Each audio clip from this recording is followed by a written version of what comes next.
And Juan, if you could put us into gallery view without sharing slides, let's go to Q&A. We had a lot of great, insightful questions from our many participants today. I'll start with one for each of the panelists. Alelia, why don't you lead off? Have there been unexpected benefits or setbacks from the new processes that you shared with us today? Actually, I think there have. I think we've seen a quicker implementation of solar and solar plus storage projects because we're reducing that permit lag, especially for the storage. We've just kind of cycled through a lot of projects. And so we are seeing a much quicker implementation rate. Additionally, I think we're seeing the contractors have less of a perceived obstacle to implementation. And so they're more likely to pitch the project to a home that's developing. Interesting. Ron, how about for your team? Have you encountered unexpected benefits or setbacks? Well, the benefits are that the city of San Jose has a very high demand for solar and battery storage. And so I don't think if we were in the office, we would be able to keep up with the demand if these permits were trying to be issued over the counter. You know, as we said earlier, this can be done 24/7, so people can do this when they have time to. And so that benefit is an obvious. The obstacles, like I said, are also that we have, we're updating and working on our system to make it better, and sometimes that creates some glitches that are not known until we implement these changes. And so that's part of developing a computer system, but overall it works to the benefit of the customer and for us to not have so many staff at the counter. And so adapting the question a little bit for you, Jessica, was there something that surprised you as you engaged with jurisdictions? Is there an underdog best practice that's critical but maybe not widely appreciated? Right. So for that question, again, we have 13 cities within our member agencies and we interviewed all 13. So again, it was a mixed bag of responses and answers to the interviews that we've held. Surprisingly enough, one of our smaller jurisdictions actually set up an online system prior to when COVID hit. And so in their online program, it automatically tracked appliance type as well. They were still working out the tweaks on that by the time we interviewed them. But they said they brought on a really robust online system that basically made the system much more easier for them. And then, so when COVID hit, they stated that they didn't really have much barriers to go through. The only thing was that staff had to get used to working remotely, but that the contractor stated that it was having this online system. Again, for example, San Jose, making inspections online, booking online, submitting applications online was just much easier for contractors as well. And so in interviewing the contractors, very unique perspective. They really emphasize that having a regional approach to this would be extremely helpful, and that learning from bigger cities who have already implemented this would be really helpful. So. And Ron, we got a detailed question. So you mentioned that the applicant can apply for a permit and receive permission to proceed, and then can have the scheduled inspection and plan review occur on the same day. Does that mean that and you also mentioned that there's remote inspection. Can those be combined? I mean, can the reviewer do a remote plan review and remote inspection? Yes, I saw that question, and yes, the reviewer, or the remote video inspector, pulls up the plans, has the applicant send him plans, a PDF, he reviews the plans before he starts the inspection. So it's actually a quicker process because he spends time offline looking at the plans and then joins into the remote video inspection with those plans in mind and on a screen in front of him and continues to do the inspection. So yeah, it's a very, very shortened timeline of doing those inspections. Wow. So Alelia, you mentioned that a big motivation for Santa Barbara is macro. It's improving energy resilience for the city or the area as a whole. And the measures you're focusing on are battery storage and rooftop PV. Do you include information or outreach or some portion of the process that would encourage those PV and storage systems to be configured specifically to contribute to that goal? You know, such as including a transfer switch for islandable operation or other things that may be appropriate to your situation? So we don't at this point, though, as we go down the process, that will need to be part of it.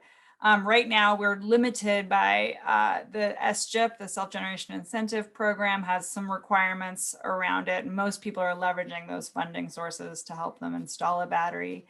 And also, we're just trying to get the DERs out there and in any way possible. And so we're not putting any requirements on. What we are looking at is through our CCE is implementing storage systems that are connected to the CCE program in some way or another, where we can leverage that resource adequacy. And then it makes more sense for us to impose some requirements about it.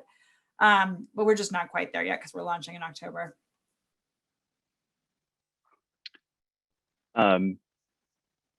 So I'd like to go back to you for a moment, Ron. How do you see the process evolving? I mean, congratulations for the innovative processes that you've shared with us today. And a question that came up is, will similar scope, will online permitting ultimately for, say, heat pump water heaters be available for commercial for the relative situations where that is similar in scope? I don't foresee this becoming available for commercial or non-residential type buildings. Those systems are very complicated, and so I don't see this being something that you would look at in the field or be able to spend the time in the field doing a plan review on that. And yet there's a lot of things that happened in the last year that I didn't think were possible either. So maybe push that direction. It could be possible, but I think it would be time consuming.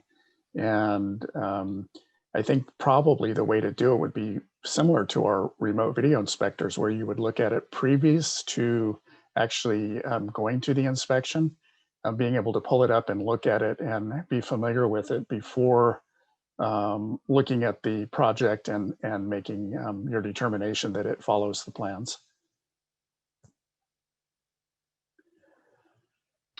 Totally makes sense. So Jessica, as a CCA seeking to advance some of these technologies, you shared what your goal is as an organization. Do you have resources looking out to the future to follow up with supporting training or engagement? How do you see supporting implementation of these best practices? Right. Yeah. So, as a CCA, we have a very unique position, and we also serve, again, 13 communities. We're very focused on programs on, the SVCE front. And so while for customers, we have a very robust rebate program for residents for heat pump water heaters, we also have a dedicated program for permitting to help our building departments. And so, we've often heard in the interviews that staff constraints and budgeting was really big. And so because we have a dedicated program for permitting, we really we're hoping to collect the feedback from the best practices guide and start shaping these into a work plan and connect with our regional partners to see how we can dedicate an implementation plan to help our member agencies adopt some of these recommendations. And so I think every CCA is different, but we do have a set of funds specifically for our member agencies to assist them with the permitting process. So each of you touched on the theme of making the right thing to do the easiest path, or an easier path than it might have otherwise been. And Don, in our previous panel, mentioned the notion that maybe becoming comfortable with even unpermitted work or minimally permitted work for low risk installations. And I totally get stipulating that the codes are the codes and they must be enforced. Do you see implications for that idea for a heat pump, where there's a need to actually change the technology where the right thing to do, given a county or city or CCA's goal of electrification is transition from a gas appliance to electric? Do you see an implication of that idea and how it might apply to a heat pump water heater, for example? And I'll just put you on the spot, Alelia. Do you have an idea? I was going to defer to Ron. I think he's the expert. By all means. Yeah, I'll speak to that. The thing is that a heat pump water heater, especially in older neighborhoods where the electrical capacity is very small, sometimes less than 100 amps, adding a heat pump water heater can be a strain on the system. So there's certain constraints that come with adding electrical load to a building. That being said, heat pump water heaters are becoming more efficient. I mean, we now have 15 amp. There's still a 240 volt, but 15 amp draw. So that's pretty small. So if you buy the right product, I could see that happening. I could see that the panel wouldn't need to be upgraded, and that you could add that load in without causing a high demand on a building that was already maybe overstressed. But then, if we go further into electrification and you start looking at convection cooking, and you start looking at different loads that could even add more to it that aren't as efficient from their amp load, you probably would have to change a panel out. But I think a heat pump water heater would be safe to say, I would be very comfortable with it because it doesn't have flue gases. And that's my biggest concern with a gas water heater, is that the flue is not put together right. And you end up with somebody, a family, having carbon monoxide poisoning. So yeah, I think I would be okay with it. I just wanted to add to that, that I think we're seeing a lot of ancillary benefits to the transition to electrification. Like Ron said, though, the one-off appliance change out just isn't cost effective. That's why we're targeting new buildings, because that's where it's cost effective.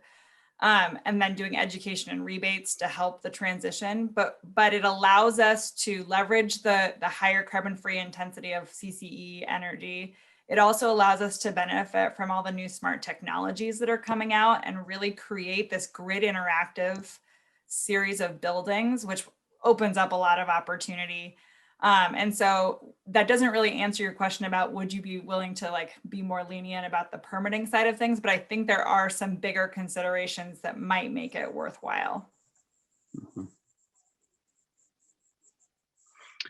We got a couple in-depth questions. So Ron and Alelia, could you tell us a little bit about the specific software you rely on, and also the specific amount of training that you have invested in for staff? Specific software, we have our own proprietary software system that San Jose has developed, purchased and developed, and so it's an in-house operation. We call it Amanda.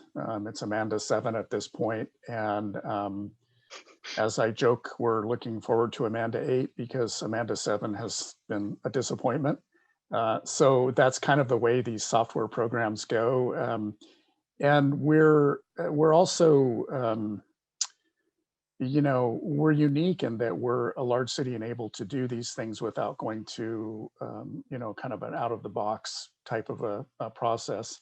And so, yeah, I mean, I don't know what else to say about that. And as a smaller city, we do have to go with the out-of-the-box product. So we're using Acela for our permitting and the on-demand program as well. And the training, you know, it has been a steep learning curve, especially because of how quickly we had to transition, right? I mean, literally, we did no online permitting prior to COVID. And within a month or two, we were online permitting only. And so we were looking at having a dedicated IT staff for Acela only.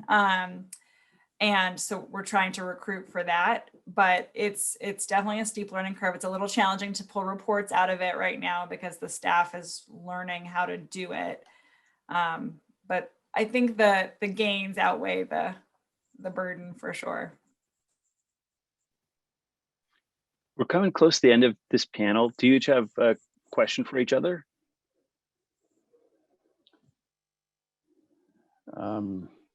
I'm happy to take over if you think about it. I just didn't want to prevent you. Go ahead, Ron. Yeah, no, go ahead. I'll let you, I'll defer to you, Barry. So Jessica, you heard about this kind of range in the last question between fully custom software for a big urban city to on the shelf and making it work with common software.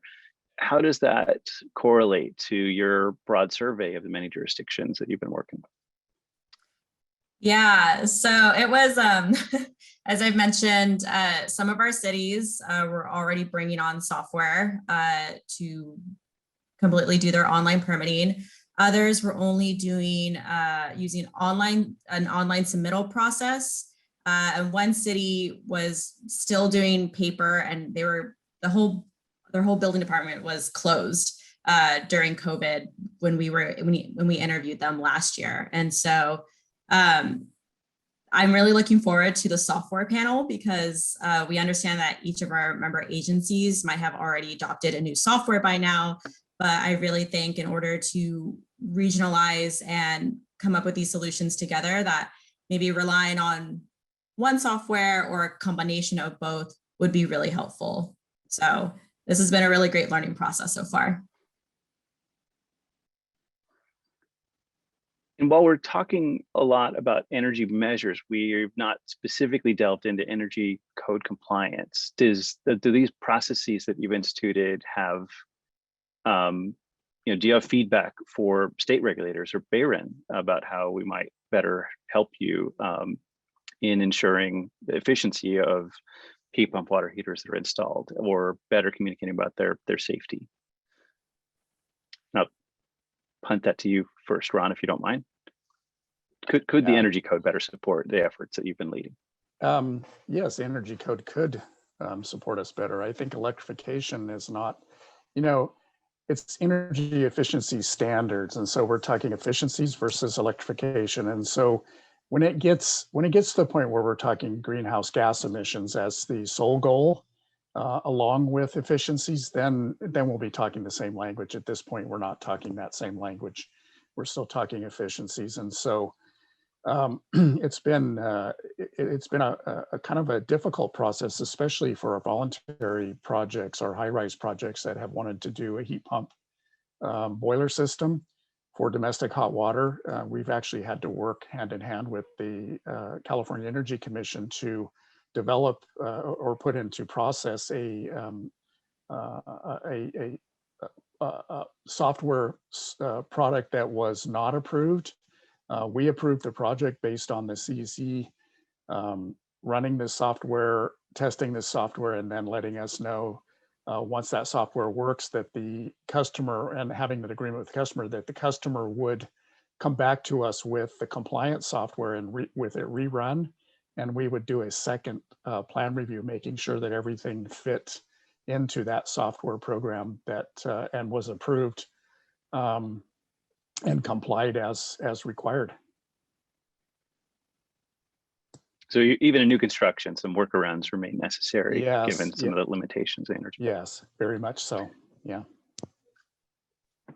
Well, thank you each of you, Jessica, Ron, and Alelia, for a fascinating discussion. We're going to draw this panel to a conclusion, and appreciate your time. Hope you can join us for our final panel after the break on some specific software that BayREN and others are supporting that can address some of the measures you've been sharing with us today.